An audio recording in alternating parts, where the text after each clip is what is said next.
Listen, you told me something when I asked you at a show. You said, Malcolm, listen, man. You said, I got rooms all over the world.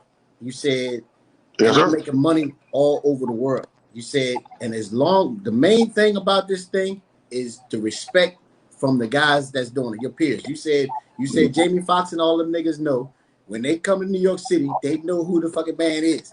So you said respect from your peers is more important than you being some, whatever. And I remember when you said that, and I'm like, yeah, you're absolutely right. If your people, they respect, they know that niggas can't really fuck with you, regardless. Oh, it's real. It's real, bro. And it's not. Sometimes you think of things, like sometimes we think things and we know things, but we need that affirmation and confirmation from the outside of our own brain, right? Ask John Phillips about the time I took John Phillips. I got to connect. That I had for about 15 years with the Garden, right? I'm a big Knicks fan, so I sit on the floor. You know what I mean? Okay. My connect, I go through Dolan's box. I'm up in the VIP, so I'm around. So when I bring different friends that's hanging out with me, I brief them. I be like, "Yo, you're gonna see some shit. Act like you've been here. Right? Don't embarrass me, right? Right. So John's like, "No, I got you, T. I'm good." So me and John Phillips go up there. First of all, I can see on his face the route they taking us and the privacy thing. Right. And the chaperone bringing us, he's starting to, oh shit, this is crazy, right? So I'm like, nigga, remember what I told you? So John is all good. I mean, we seeing 50, 60 celebrities. We eating dinner. We got, up there, you and Dolan's joint. So you got the open bar, the espressos, the cappuccino, like everybody you've seen on TV, from The Sopranos to The Wire, from the movie, everybody's there. Spike Lee, everybody's there. And we sitting there, and our table is facing the door where you come in at, up in the suite. In walks Chris Rock. John starts to unravel. This nigga starstruck. John slowly unravels on me. John said, "Oh shit, T, your man Chris Rock." Right. So I said, "Yeah, Chris Rock's my man. He always come to the games, whatever." John like, damn. So I'm seeing the saliva, right? I'm seeing the drip. And I said, this ain't gonna stop until I, do something or whatever, introduce him. So he said, "Yo, man, you think Chris will get a picture?" Now everybody know Chris Rock ain't taking pictures, right? So I said, damn, I gotta be real smooth about that. I said, come on, let me introduce you. So we walk over to where Chris stand. Chris like, damn, what's up? I'm like, yo, Chris, what's good, baby? Boom, dapper. I said, this is my man, young comedian out of Philly, man. My man John feels very funny. So Chris shake his hand, was like, yo, all right, bro. He said, yo, you hanging with the right dude, man. You hang with the right dude, I tell you that. So John is sitting there, mouth, just slob and everything, like, oh my God, Chris.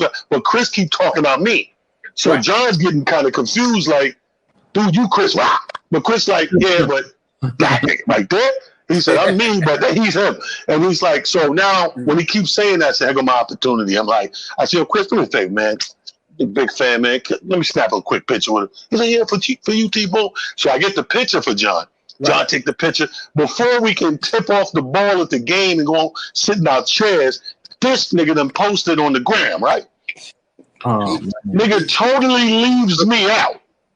The nigga posted a picture I took of him and Chris Rock, but the caption made it sound like this nigga's in there on his own. No credit, thanks to my man T, got me on the floor.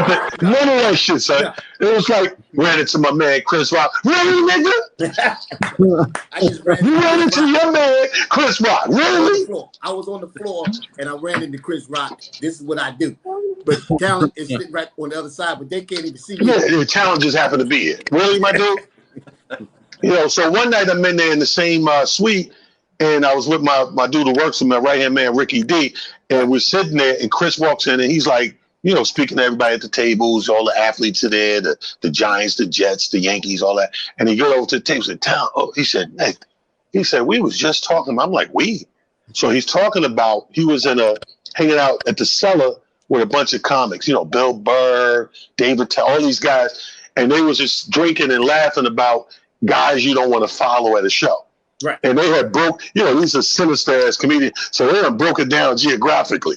Motherfuckers like from 158th Street down to 34th. You don't want to follow talent.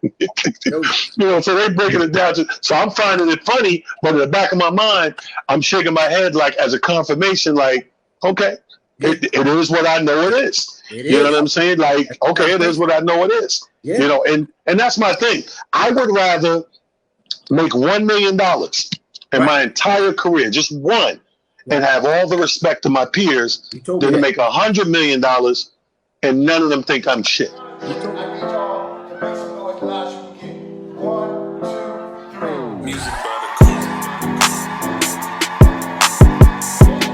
Number one comedian here in Philadelphia. Number one comedian here in Philadelphia.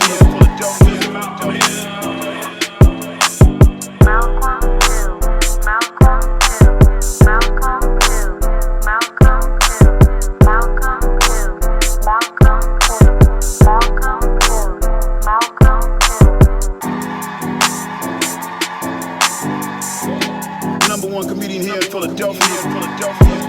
Number one comedian here in Philadelphia.